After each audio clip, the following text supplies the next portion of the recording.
It is my pleasure to invite all of you to the upcoming Holy Name Immersion Retreat.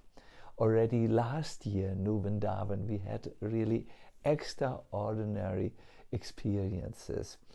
This time we will focus on three things.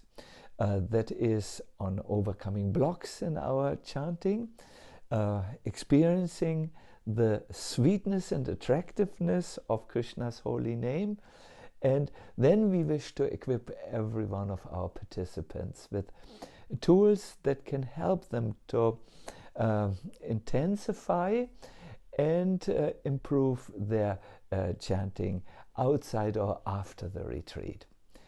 We have also invited special guests this time.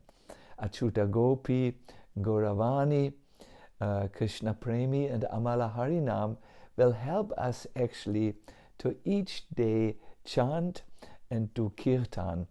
And on Saturday we have a 10-hour kirtan day. The idea here is that chanting is best learned by two things.